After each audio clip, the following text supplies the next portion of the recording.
Hi guys, sorry to interrupt your video. Just a quick plea, subscribe to my channel please. If you haven't done it already, subscribe. Tell your friends, subscribe. Thanks. What action should you take when you see flashing amber lights under a school warning sign? Right, well that means that there's probably a lollipop lady kicking around. So I would be wary. There's going to be children around. It's going to be school kick out time or school loading time. Loading? Do I mean loading? Opening time? Start time. Start time. So reduce your speed until you clear the area. Not bad shout. That's okay. That's being considerate, isn't it? Nice. Keep up your speed and sound the horn. That is not. Increase your speed. No. Wait at the lights until they stop flashing. No, you could be there for half an hour if some idiot switched it on, forgot to switch it off. So, that one. Considerate. This is what you're tested on. Why should you look carefully for motorcyclists and cyclists at junctions? They're narrow, the pillars can be blocked, they could be blocked by vehicles, they're hard to see. So they may want to turn into the side road. Well, they might. They may slow down to let you turn. Well, they might. They're harder to see. Yes, they are, and that's why we should look carefully. They might not see you turn. Well, they might not. But that's the easy. Are you starting to see how you answer these questions now? It's not just look at them straight on. Oh, look. It's a stick. I've done a video all about sticks because of these type of questions. Go and have a look at it. Watch the video. You see a pedestrian carrying a white stick that also had a red band. What does it mean? Well, the white stick means they are blind, and the bits on it mean they are deaf. So, deaf and blind. Right, when someone is deaf as well as blind, they may carry a white stick with a red reflective band or bands. They may not be aware that you're approaching, and they may not be able to hear anything, so for example your horn will be ineffective as a warning to them. At night, what does it mean if you see a pedestrian wearing reflective clothing and carrying a bright red light? Right, organised walks. I did this once when I was a member of the Cubs or Scouts or something many years ago, when the world was still in black and white. And what you would have is you'd have people in charge of the walk. You'd have all the adults. They would have a couple at the back, a couple at the front. The ones at the back would have a red torch being shone backwards, and the ones at the front would have a white torch. So it basically is like a long snaky car, like we get on cars. You got red lights at the back, white lights at the front. So if I see somebody wearing reflective clothing and carrying a bright red light, I'm thinking it's the back of an organised walk. Is that so? Interesting. There. Yeah. People on the walk should keep to the left, but don't assume this. Pass carefully, make sure you have time to do so safely. Be aware that pedestrians have their backs to you and may not know that you're there. It's weird, isn't it? So an organised walk, because I suppose because you've got the lights, they walk on the left, but any pedestrian that been told to walk in the road has been told to walk on the right, so that they're facing oncoming traffic. So if there's a car coming at you and he doesn't know, he hasn't seen you, you will see it and you can jump out of the way. That's the idea. But on an organised walk, no, it's fine. Maybe that light is the important aspect of it. You're approaching a roundabout. What should you do if there are horses being ridden in front of you? Just stay away from them. Give them room. Stay away, man. Stay away. Let them sort themselves out and then carry on your journey, even if it delays you by a minute or two. Alright? The road outside this school is marked with yellow zigzag lines. What do these lines mean? They mean go away! Get off my land! You are not allowed to stop. Go on, get out of here, you scallywag! Or park, or drop people off, or anything. You may park on the lines when dropping. No. You may park on the lines when picking up school children. No. You shouldn't wait or park your vehicle here. That is true, you shouldn't. You must stay with your vehicle if you park here. No, you're not allowed to park there. It's outside of a school, and the whole point of them is so that pedestrians can see, or children can see the oncoming cars, but also that cars can see the children. Don't forget that children's perception of speed doesn't really fully develop until late single digits, so before they go in, sort of like 7, 8, 9. Okay, so before then, this is why toddlers have got a habit of running out into a road. So what they do is they can see that there is a car a long way away, but they have no concept of the fact that it might only take 3 seconds for that car to get them based upon their current speed.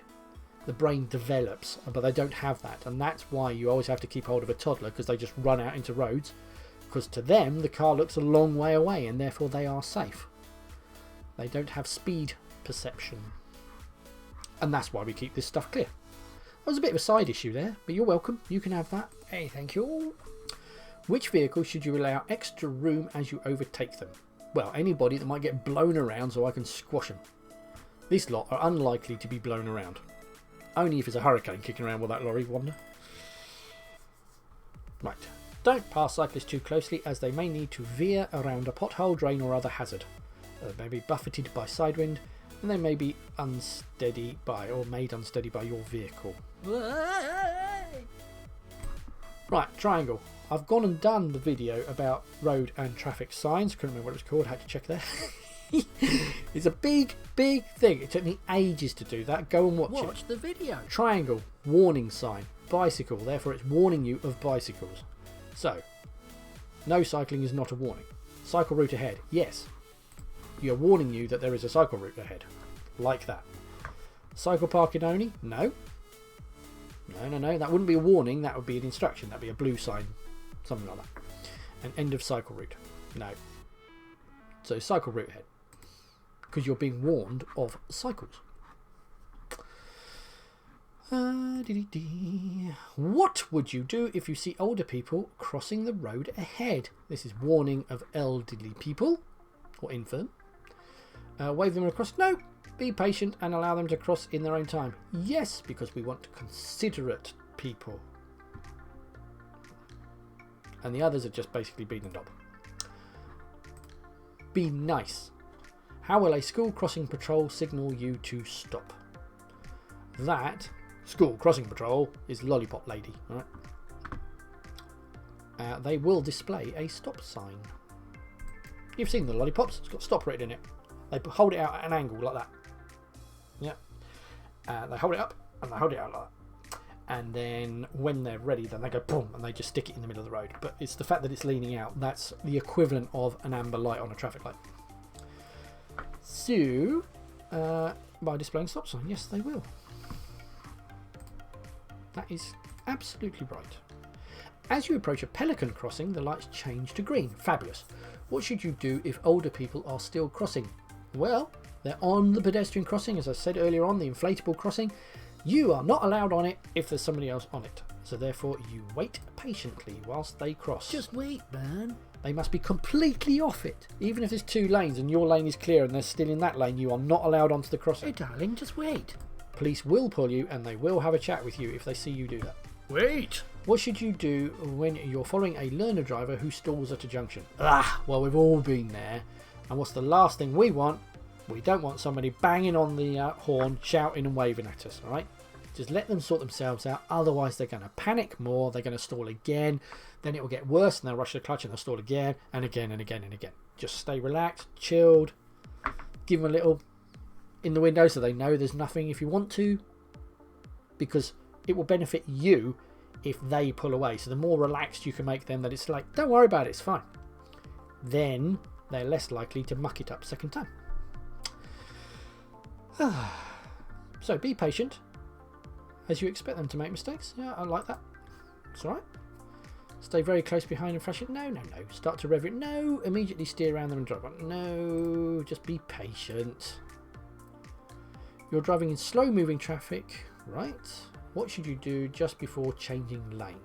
Well, if I'm going to change lane, I'm worried about what's in the other lane and what's coming down between the 2 lanes. I'm thinking motorbikes, that sort of thing. So sound the horn flashing. No. Look for motorcyclists filtering through traffic. There you go. God, he's good. Remember, if you deviate course, you've got to make sure there's nobody on that route that you're going to take. You can't just change direction. You're driving in town. What should you be careful... Wait, sorry, no. Why should you be careful if there's a bus at a bus stop on the other side of the road? Right, well there's a bus at a bus stop. Unless you can see people loading onto it, people will presumably be getting off it. And if they're doing that, logically they would walk around the back of the bus if they're then going to cross the road so that the bus doesn't run them over when he pulls off. So if I'm seeing a bus on the other side of the road, I'm expecting pedestrians to walk out from behind the bus. Hopefully they'll stick their head out and check for traffic first. But that's what I'm checking for anyway. Is it an option? The bus might have broken down. Wait, it might have. Pedestrians might come out from behind the bus. Yes, that's what I'm thinking. Bus might move off suddenly. Yeah, that's all fine. But why would I be extra careful because of that lot? What's that about? Why should you check for motorcyclists just before turning right into a side road? Because they might be overtaking you on your right. See, look, it says on the left here. I'm looking for one on the right. Now, a lot of students, I've done, because I've done lots of theory help with people before, they just see the, oh, there might be a bike overtaking, click. They don't read the whole sentence. So I'm going to say, What a numpty. why do motorcyclists often look around over their right shoulder just before turning right? It's a lifesaver check, that's what it's known as. Well, in case there's somebody out there, isn't there? It's why we check our mirrors before we turn right. To listen for traffic? No, cyclists don't have mirrors. Yes, they do. To help them balance as they turn? To check for traffic in their blind area. There you go.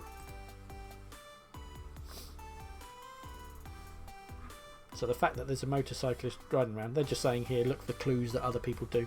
And you will learn this as you're driving around. You'll see again and again and again people will do certain things, and therefore you can associate that that person is therefore going to do something else.